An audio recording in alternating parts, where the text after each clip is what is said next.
So we've had our fun in Pankor, taken American around. He's got a good feel for it.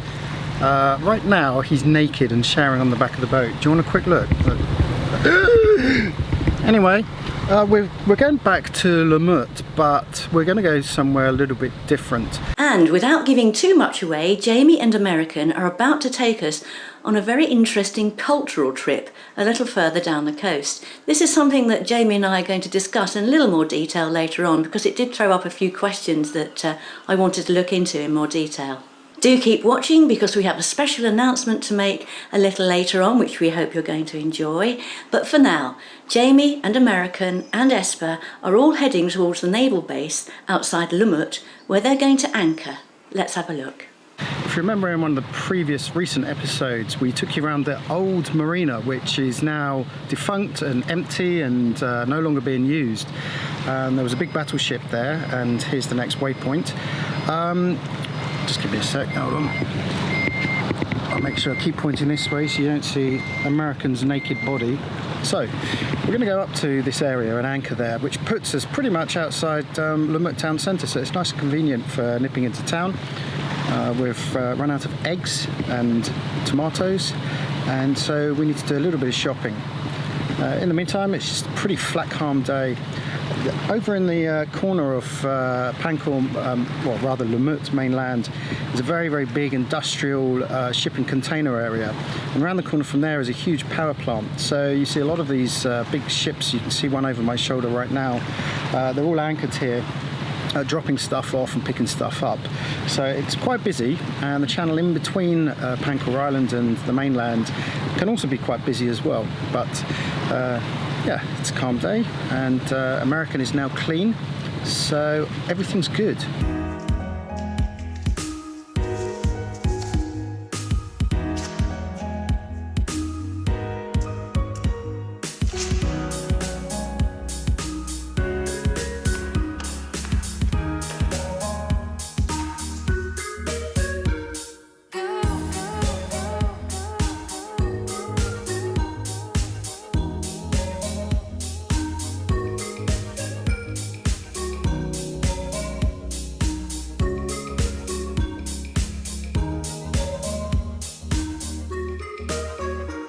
We are about 30k from Lumut now. Very nice drive through the Malaysian countryside, through middle class suburbs, and we're now on the coast, and we're at the Tua Pek Kong temple, which is a typical Buddhist temple. Well, I say typical, actually it's a little bit bigger than your average temple, so it's a bit of a tourist attraction here. Not much to say other than the fact it's a temple. But it's got some big statues, as you can see behind me, some buildings and joss sticks, tourists with selfie sticks, and yeah, that's about it really. But it's worth coming here just for the drive. But we'll go and have a quick look round and have a look at some of these very big statues. How tall are you? 190 centimeters. Okay, can you come and stand by the world's biggest incense stick? So of course it wouldn't be a temple without incense, but have a look at the size of these things.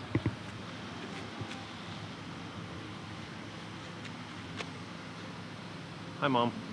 I notice your face matches the decoration on the stick. Yeah, it's kind of how I feel on the inside right now after last night's drinking.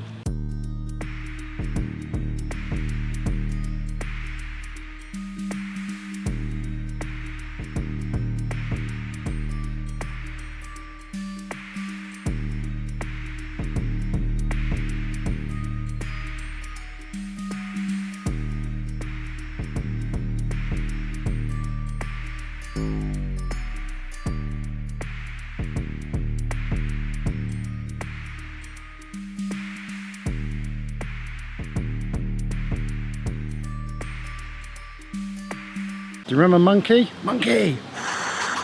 Him, Monkey.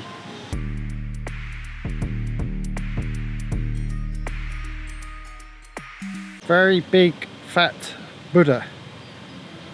One of the things I struggle with in these temples is understanding the meaning of these huge characters, and they're almost cartoon-like. They remind me, of course, like children's TV programs like Monkey, and walking around here is a bit like being in some kind of fairground amusement park. It's like being on a film set. I don't really understand the relevance of it all. That's just my own ignorance, of course. But this place is very, very strange. It's a very bizarre place.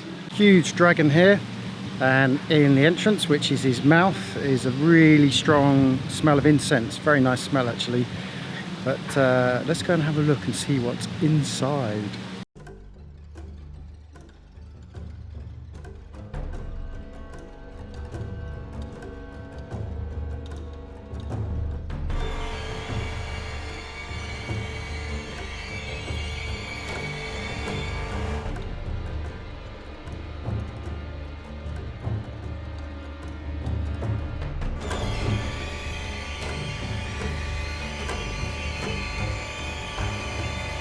Okay, that was pretty messed up.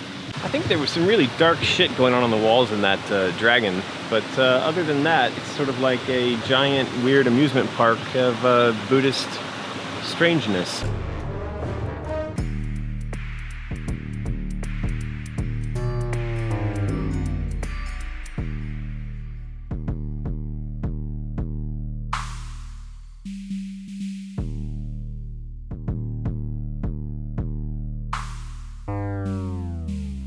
That happens to be probably the most bizarre temple I've ever been to. Definitely worth checking out though. It's there's all sorts of strange things in there, especially that the big snake with the kind of the wall of death, all those pictures of death. Very, very odd, very bizarre. As temples go, I think this is one of my favourites just for its bizarreness. That really was a bizarre temple, wasn't it? I mean, it was like something out of Disney World or a fun fair, as you said. And that snake thing, just weird. Yeah, it's very, very odd. And in that clip, you know, I was messing around by saying that one of the characters looked like Monkey, which you were probably a bit too old for Monkey, but it was a fantastic kids TV series. You know, I was just having a bit of fun, but it actually turns out, I've just been doing a bit of research, it turns out that it is the same monkey.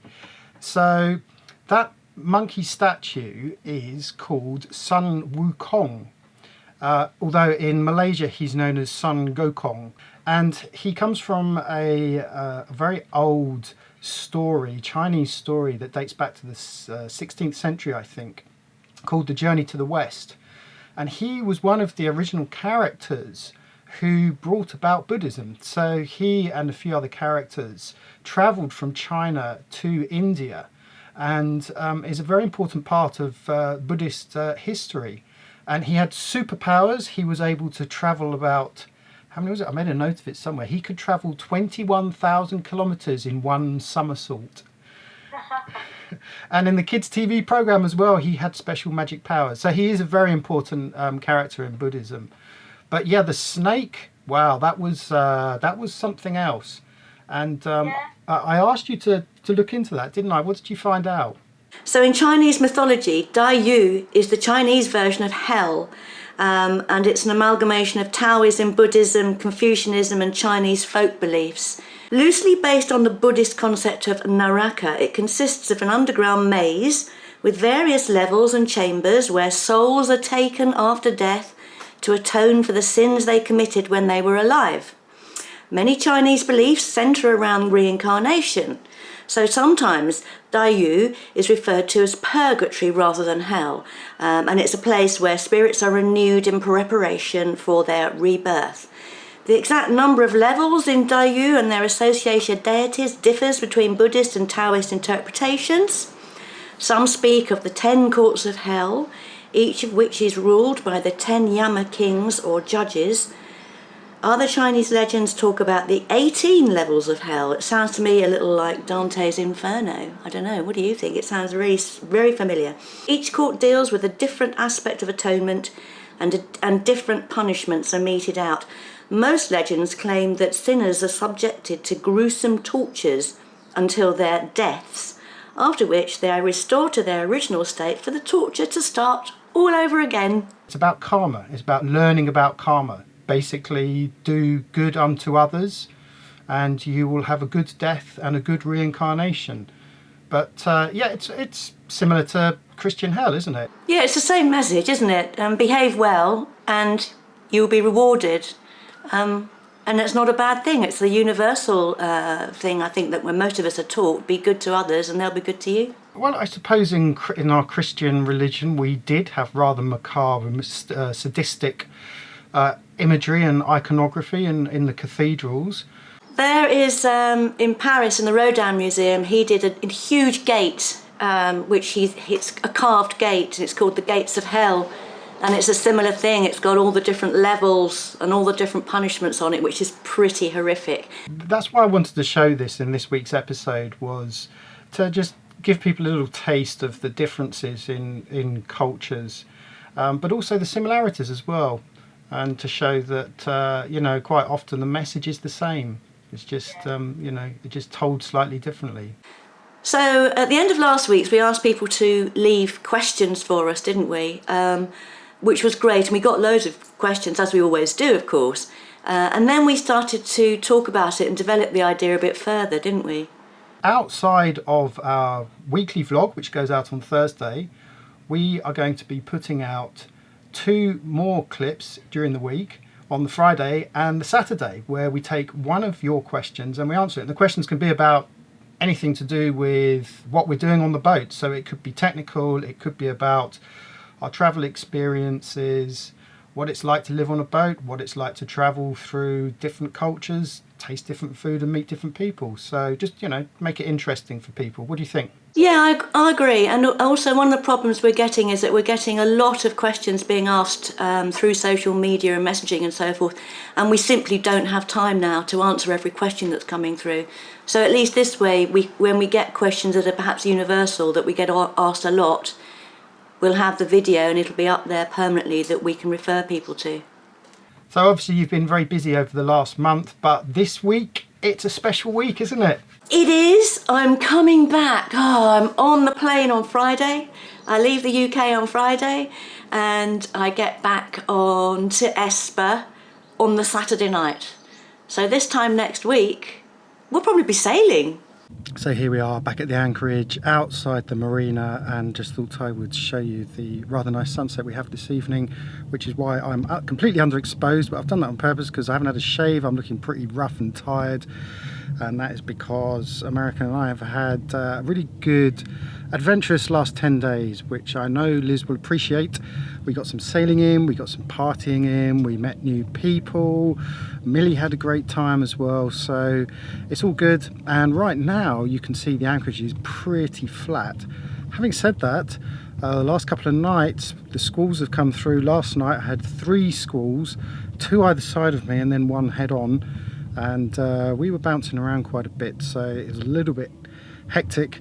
But just wanted to wrap up this part of our adventure with a beautiful little sunset, and just a note to say that despite the fact that I've had a good time with American, I have to say I'm really missing Liz. I don't particularly enjoy being at anchor on my own.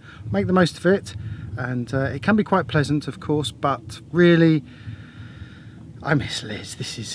This life, it's all about Liz, Millie, me on Espoo.